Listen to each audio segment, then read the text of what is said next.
Welcome to the Wild Precious Lives podcast. I'm your host today, Ginny McAnini, and today I have with us the lovely Alexx Stuart from Low Tox Life.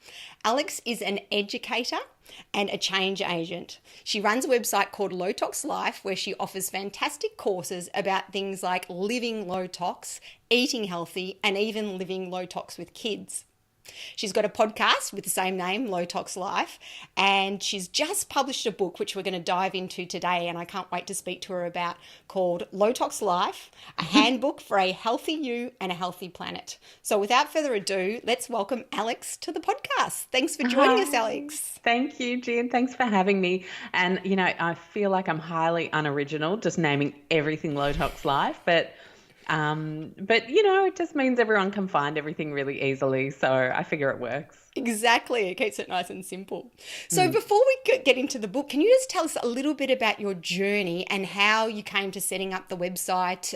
It's been going since 2010. So just a little bit about how all this came about. Yeah. Look, I think a lot of it was over three kind of quite definitive phases of realization, if you like. The first one being that I was extremely unhappy in my seemingly amazing cosmetics industry job where I think from the age of 22, I was flying business class to Tahiti for business trips and, you know, things that 22-year-olds don't normally get to do. And I was just one of those keen as mustard kids who just always put my hand up, always working harder, staying latest, you know, all that kind of work ethic has always been in me. And it stood me well, but I almost started to sort of feel allergic to this job. And I remember before I was even in the office doing the executive side of things, being a counter girl, you know, in a shopping centre, and having so many migraines even back then, and the Clarins girls who had the beauty room, like hiding me in the beauty room at lunchtime when the manager was off, just so I could get some sleep and try and sleep off the migraine with some more painkillers. And that just kept getting worse and worse over my time in cosmetics. And I left, and it wasn't until years later I realised, I just don't get migraines anymore. And actually that sort of stopped when I stopped putting all that stuff on myself, and I wonder what's in that stuff. And, you know, it was one of my first little kind of, gee, I wonder moments. But of course, still, because we have the curiosity beaten out of us so bad as we grow up in our education system, I still didn't think, right, let me dive into that now and find out. I just kind of put it aside and went, oh, that's interesting. And then I had tonsillitis, which I'd always had, and found a naturopath after the antibiotics stopped working, and she put me on a really sort of strict, tiny little fast of super cooked brown rice, carrots and chicken stock for like 3 days and some herbs, and then it finally dissipated. And I was like, what? How did you do that with natural stuff? Like the drugs aren't even working. And I couldn't believe it. And then I thought, right, okay, well, let's see what you've got, because I didn't get my period after quitting the pill, which I'd been on for, I think, about 5 or 6 years or something. And I didn't get my period for like 2 years. And I did all the tests, and they, you know, a GP sort of casually said to me one day, nothing against GPs, this was just the person that I was in dialogue with, look, you might have early onset menopause. We might have to prepare for that. I was like, oh, okay. And so I relayed this all to my naturopath, Christine, who I'd decided was worth going to see again for another thing, and let's see how she goes there. And she just kind of laughed and was angry and just went, let's get your period back. And within a few weeks, it was back. Wow. And so those were kind of like, oh, okay, there's a different way we can do things. We can actually just get the body to talk to itself better through the systems in the body, and often healing can take place, or it can reset itself if we give it the right tools. And I'd never really understood that before. I really very firmly believed you have something wrong, you go to this person, they give you a drug and you sort it out. And that's how I grew up. So, and you know, so many of us grow up. But there was this other thing to put in the toolbox. And I still love modern medicine. You know, I wouldn't be alive today if I hadn't had an emergency C-section with my son, and neither would he. So, you know, there are times that this is incredibly ingenious stuff that we have access to. But other times I really do believe some of the holistic therapies tend to be a lot stronger. They're certainly in the grey area section when nothing's like severe enough to be medicated, but you don't feel fine, that kind of stuff. Anyway, so that was the kind of second wave. And she identified that gluten might be a stressor to me and might be inflammatory. So we trialed taking that out, and I didn't get tonsillitis for the next year. And then I didn't get it for the year after that. And I didn't get it again. I'd literally had 2 mild cases in the 15 years since. And for someone who got it like 5 times a year, it was like, whoa, you're like a magician. I was just so amazed. And even though I miss the bread and pastry to this day, being a half Frenchie, I do credit it with making me realize that I didn't know how to cook as a 30-year-old and got me cooking. And now I'm a great cook and I teach other people how to cook. But I honestly could not roast a chicken at the age of 30. But being gluten-free and having to be, there was gluten in everything. So, the easiest answer is produce. And then you got to make produce taste nice. So you need to know what to do with it. So that was exciting. And then my son was born, and that was like the third and final wave of, whoa, I want to know everything that I'm putting on this little being, everything I'm putting in him, everything. And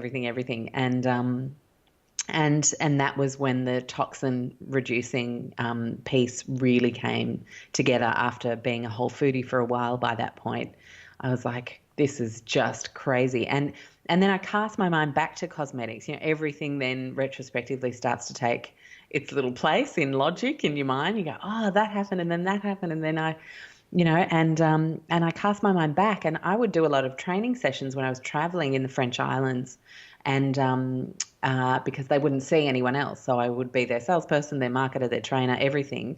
And so that meant I needed to go through the training programs to then be able to relay training to other people. And we always talked about like the rare algae from the Aegean Sea or the powerful oil in the orchid flower and all these sorts of amazing active plants that they spent apparently 80 million euro a year researching. And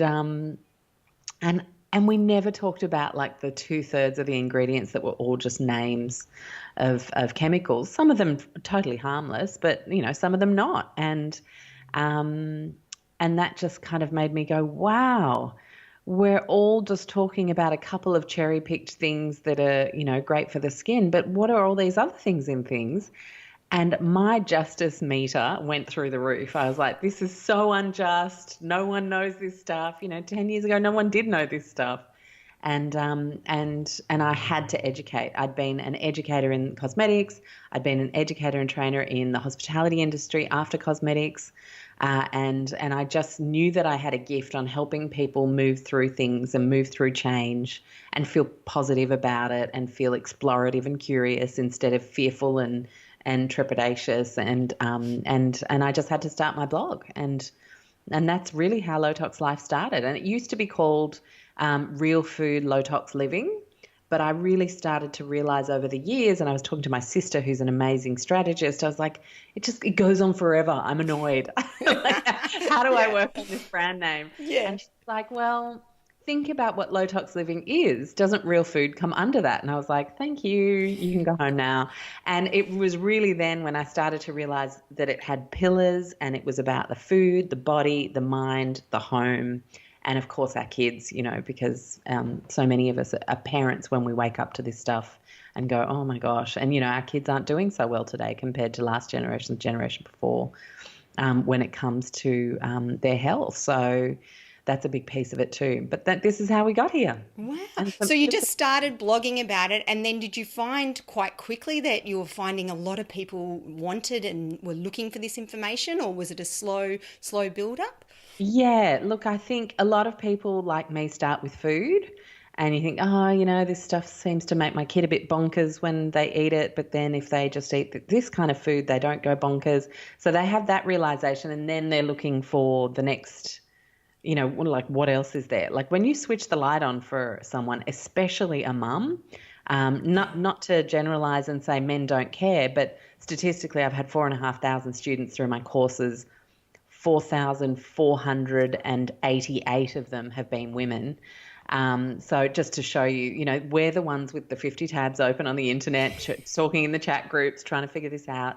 I think it must just be biological that we're more wired to take on more for the family, and that's cool. So, but yes, I think when you switch that light on for a parent, they just then want to know everything. It just, once you light curiosity up in a person and critical thinking, it's amazing. It's really quite amazing. But what I find interesting though is it is a skill that you have to hone, because a lot of people learn all this stuff, then they start looking at random blogs on the internet, many of which don't have any research, don't even have anecdotal community consensus or anything, and then start being scared by what some big blog said on the internet. And, so you can go too far when you start to realize, oh, there's some dodgy stuff in stuff. You can then start to unfortunately go down everything's harmful kind of OCD road. And I'm very passionate about not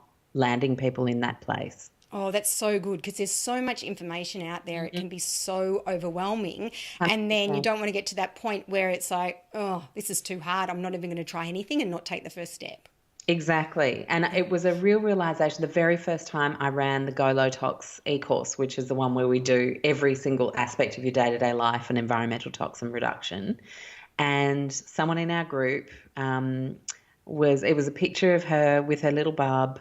I think he was about 5 actually, a little boy, and he was on an IV at a hospital. And she was like, oh, the phthalates in the cord, from administering the IV, I just feel really bad that I'm putting him through this. Like, you are making the most of the gift that is modern medicine, making sure your little guy gets through this. There is absolutely no reason to be fearful in this situation. In fact, everything we do in our day-to-day is going to mean that we can just go with the flow for save the day stuff. And I mean, that's the way you got to play it, right? And it was I'm grateful that someone had that moment of fear that early on in my education journey in this space to make me go, whoa, I never want people feeling guilty about making great choices generally, for when sometimes it's not ideal sometimes, Yeah. I had 5 hot chips last Friday night at a restaurant. Not ideal, but who cares? I was with my very best, dearest friends, and I had them. So you know what I mean? And I really just think there's that tiny little pocket of you can't control it and you need to go with the flow for other reasons, whether it be joy, connection with other humans, all sorts of things. It's really important to me. And I think that's why I resonate with you as well, because I listen to your podcast and even hearing about your book. I love the way that you're saying, don't make yourself feel guilty if you can't do it all. And I tried to do a lot of zero waste, but I just think sometimes it's too hard to do that when I've got the 2 kids, I'm running around working full time. So I don't be hard on myself. I just say, well, look at what I'm doing. Now, a lot of people wouldn't even do that much. So give yourself a pat on the back for what you're doing. And pick the next little thing. Yeah, exactly. Yeah. And I think one of the things that you talk about in the upcoming book is, some DIY things, to make your own DIY products. And what I loved was you said DIY products for someone who is not good at DIY. So, it's about, I'm terrible at it. Yeah. I'm not a homesteader by nature, but as you were going to say, sorry. People going down this path, you don't have to go 100%, do you? Yeah, no, you don't. And we are totally spoilt for choice on the low tox products front these days with the brands that produce incredible things. And, if you're passionate about zero waste, for example, you can buy bar soap. Like, that's one of the biggest ahas for people. It's like, why are we buying big plastic tubes of shower gel when we've got great bar soap? Tiny little things like that. It's like, bar soap's actually lovely and it works. Exactly. So many little things, so many little wins we can have. And then there's that 10% that you just might not be able to do because of the way where you live, or access to things, or a special diet that requires a certain product. Don't beat yourself up. Like, you can't, because there's too much of a chance to focus on all the great things we can do.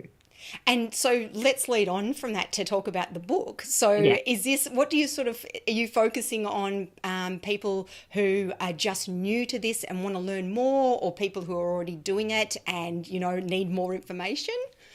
I have always had, in any job I've had, in any area I've ever worked, and with any type of person I've ever worked with, the beginner has the biggest place in my heart, because I feel like if we begin right and we begin positively and we begin with the right framework, then that person can be set off on their way responsibly and they're going to be okay. So yes, it is for people who may never have considered looking after their health or the happiness of our planet before.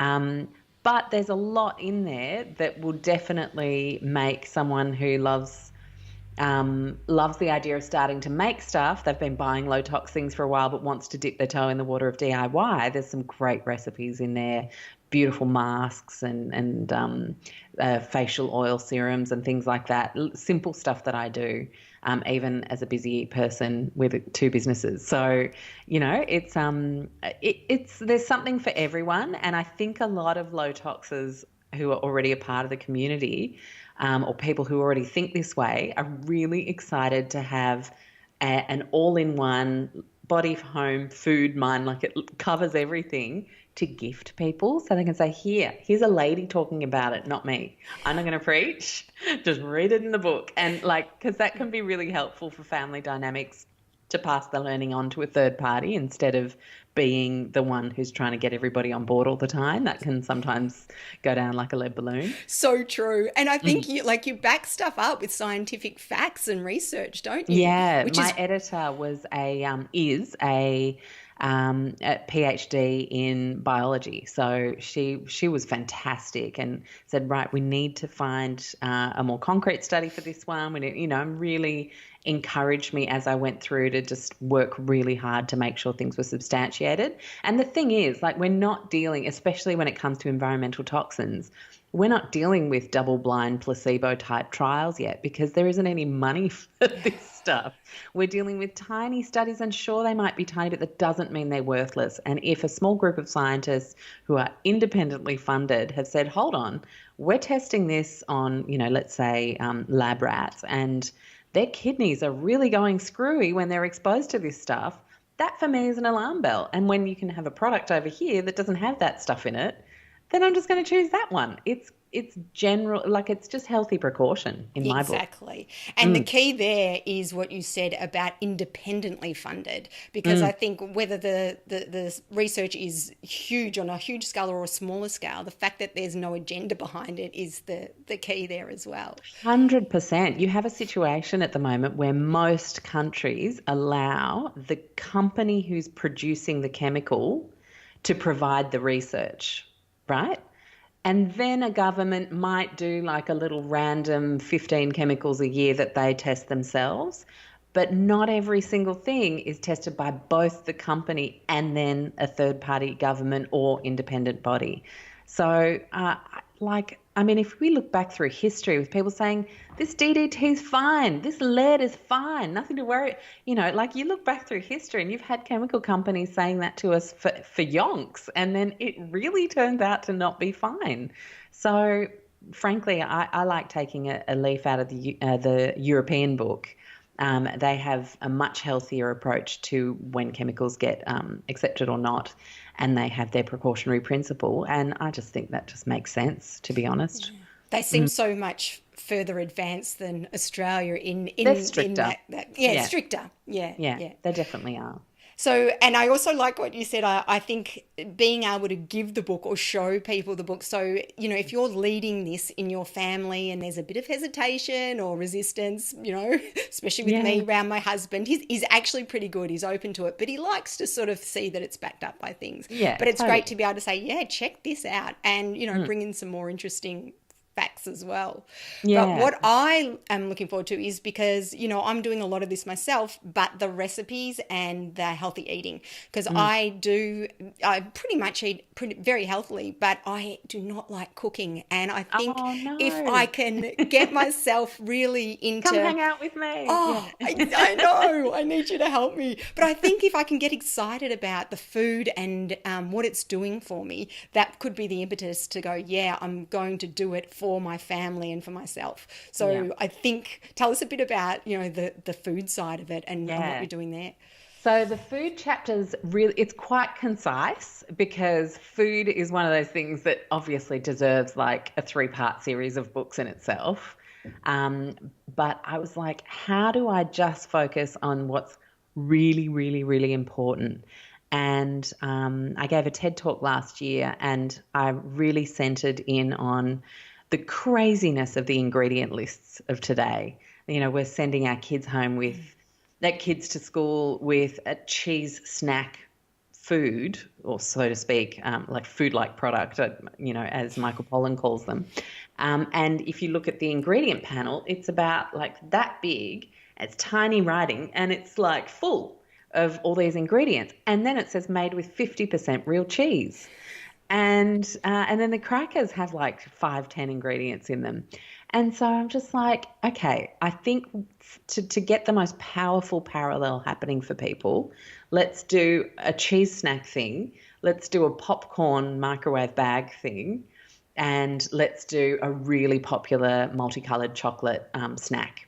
And so in the book, you see those huge ingredients for these things and you think, what the heck is all that stuff? Like really sit and like read every single one and think, for the first time ever, I've read this and I've realized I actually have no idea where this comes from, how it's made, who made it, what with, what processes are used, you know, and that is our human right. That is, our bodies are taking in information. And if we give our body, our computer, the wrong information, it spits out crap. It's just basic like logic. And so, and then on the next page, you see cheese and a cracker. Like, have we really come to a point in our lives where we can't just slice the cheese? You know, have we really come to a point where we can't just enjoy a beautiful block of really well-made chocolate with 4 ingredients? Have we really come to a point where we need a Teflon-coated bag to puff up in a microwave with all sorts of oils that come from plants that were never meant to have oils extracted, that are processed in a way that makes our arteries harden? You know, have we really come to a place where we can't just put some olive oil and popcorn kernels in a pan with a lid, pop, pop, pop for 3 minutes, some salt, butter, done, you know, and just to get people to wake up to the joyful simplicity of that. And I think that's where the joy in cooking comes from, when you realize it's actually you taking control and power back from the companies who told us that we were above that for so long. You know, oh, you don't have time to do this menial thing. This is, you know, and they really took the feminist movement and used it as an opportunity to make women hate cooking and to take instead, and Michael Pollan speaks about this when he gives talks about that feminist rise. And I love feminist. I consider myself a feminist completely, but no buts actually. And that time was when we could have been having a conversation with our partner saying, right, if we're both going to work, how's the food going to work? And instead, the companies sweep in and they say, let's just take it off everybody's hands. And, you know, it was such a lost opportunity for equality, but we're here. We're realising that we let it go far too long and that we have weirdo Franken foods in our fridges and pantries, and it's time to take the power back. And when you see it like that and you go to a farmer's market, you can hear romantic music playing in your ears. Like, you're just like, this is how it's meant to be. And it touches your heart. And until you get that moment where you have the realization around how weird a lot of the fast grab stuff is and how beautiful and magical nature is, then you're not going to have that heart connection. You've got to have that to then put the fire in your belly to get cooking and love it. And I really think that can happen for everybody. I really do believe it. Yes, I agree. It's about finding that little thing that resonates so much with you. And Totally. like, even when you were talking about the biscuits in the plastic, like, to me, I'm thinking, oh my gosh, it's not just crappy food, but it's the plastic as well you're throwing out. So, absolutely. and even though we are living in a time poor society, it really doesn't take much to get your block of cheese, cut up some cheese, put it in your own little thing, you know, package that you've bought and you reuse, and get the crackers. You know, if you're going to go crackers, get the crackers that are the best crackers.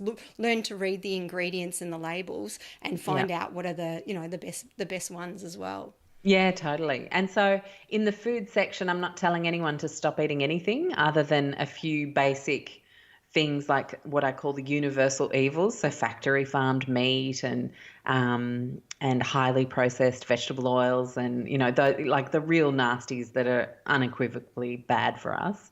and to really just start appreciating produce. And if you see yourself as having a sliding scale, products over here, produce over there, and you're quite heavy, like you look in your shopping trolley or your basket and you see a lot of products, that's as simple as it needs to be, to just start levering it over towards the produce, and just incorporating a recipe here and there to get you inspired to taste something super yummy.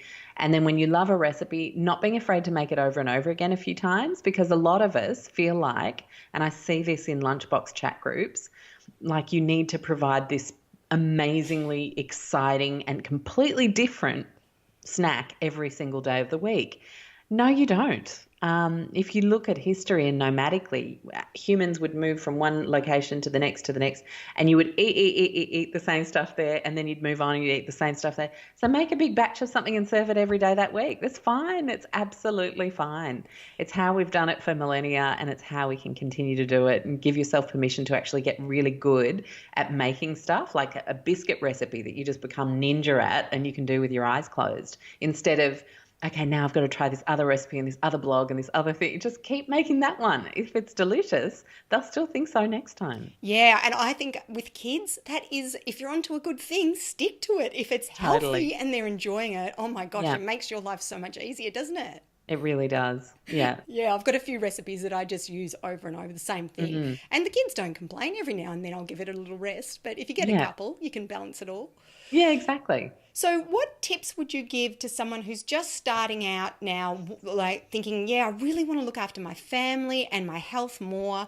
What basic tips would you give them to get started?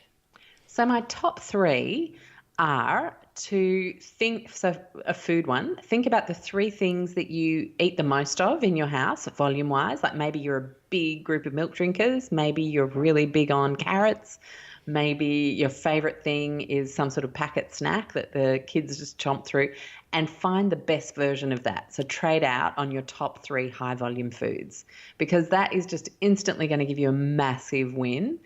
So you switch to an organic A2 protein milk, and you switch to like a really great quality plain corn chip instead of some weird flavored MSG coated strange thing that's like barbecue and sour cream or whatever. And then what was the other example? And then organic carrots, which aren't too high a jump in price. And then that just makes you feel like you're winning. So that's my food tip. And then my second one is, if you think about your personal care, switch out your toothpaste, because that's going into your gums and up through, places. And a lot of mainstream toothpaste have microplastic beads in them, little blue beads. So that's also getting BPA up into your gums. Yeah. And it was actually a dentist that first alerted the world about microbeads. He was just like, hold on, what is this stuff in my gums? Where does it come from? Whoa, hormone disruptive chemicals inside our mouths. Brilliant. Switch to a natural toothpaste. You can even find, if you don't want to switch out fluoride, that's fine. It's everybody's choice. I always say a diet is going to make great teeth much more than fluoride ever could, but I totally understand that some people want to keep that. And there are some great natural options that still have fluoride in them as well, easy to find on Google. And then my third tip would be to ditch all of your air fresheners and scented candles. Oh, yes. Yeah. Get them out. They are hugely polluting your indoor airspace. And I guarantee you, if that just made someone listening go, oh, not my scented candles, trust me, just do it for 2 weeks. And if you think you can't do it, just go get yourself an oil burner and some essential oils and swap out to something natural. But 2 weeks, and then light one again. Yeah. And see what it does. Wow. And it's so fast. It's so fast that you start to realize how toxic those things are. Oh my gosh. So with the scented candles though, what if you bought a really good quality expensive one? Those $60 fancy ones, $70, $80 ones. Are they the same? Is that the same? Jen, I used to sell a $150 body scrub that had BPA microbead plastic in it. So price has absolutely no bearing on whether synthetic fragrances are used in a candle or not. And in fact, there's a lot of I'll share a link to a show that I did with the wonderful Kate Barton, who founded Queen Bee Candles, the beautiful beeswax candles, and she speaks extensively on the issue around soy candles and helps even our vegan brothers and sisters out there understand that beeswax candles are totally fine for everyone, even vegans, to appreciate if you're buying them from a great source that has sourced from a great beekeeper. Yeah. And no, so expense unfortunately does not mean you're safe. Expense just sometimes mean you've made a bigger, more expensive mistake. That is so good to know. So good to know. So like a lot of the time people are like, but what's the synthetic fragrance? How can I look out for it? And it's just about actually raising your awareness and going, vanilla creme brulee and fig. How did they do that? And just like, and your light goes on and you're like, you gotta be kidding me. And it's hilarious when you then, I've got heaps of relatives that I never push my work on anybody. I always say, if you want to find me, you find me, but we'll never talk about it and I'll never judge you. And everyone knows that about me. But so people won't realize that I think fundamentally differently now, and I scrutinize things before I say yes to something. So a cousin, when I was visiting in Mauritius a couple of years ago, said, do you want this awesome new creme brulee tea? And I'm like, oh, how did they make it creme brulee? And she was like, what do you mean? I'm like, well, how did they get the creme brulee into the tea? Just to really and she's like, well, I don't know. And I said, let's look at the ingredients. And it was a whole bunch of weird stuff, extracts, flavors, yada, yada. And she was like, I can't believe it. I never thought about that before. We had peppermint. Nice and safe. Yeah, exactly. But it's crazy, right? But until you switch the light on, it's so easy to see how delicious and romantic and lovely this crazy fake world can feel. We totally got sold. I totally got sold. Well, those 3 tips are so good, and I'm going to make sure these are all in the show notes, and I'll make sure I give the links that we've talked about there in the show notes as well, especially that podcast you were talking about. Now, before we wind up, there's a couple of questions that I like to sort of ask people. So first of all, just from you, because I'm really interested, with your podcast, you've interviewed some incredible guests. So who's been your favourite person that you've interviewed on your podcast? Oh, my gosh, that's really hard because I'm such a nerd and I love every aspect of the Low Tox life. But if I had to think of 2 that come to mind straight away, I think I had a great conversation with Mike Viking, the author of The Little Book of Hygge, which is the Danish, art of living cozily. And that is, it's either show number 42 or 43 for anyone that wants to look it up. But it's an excellent conversation about happiness and coziness and how they can impact your well-being if you incorporate some of these beautiful cozy habits. And then another one that I absolutely loved was my chat with Claire Press, who is the author of Wardrobe Crisis. And we had a discussion around ethical fashion, fast fashion, sustainable fashion, etc. And that was a great conversation as well. So totally different aspects of the Low Tox life. I'm thinking more happiness and environmentalism, but still so valid because really a Low Tox life for me is just doing the whole thing and feeling great while we do it, this beautiful life. So everything matters. Yeah, beautiful. I'll make sure I put those links in as well. All right, 2 more questions. What's something that gives you a huge belly laugh? Tennis.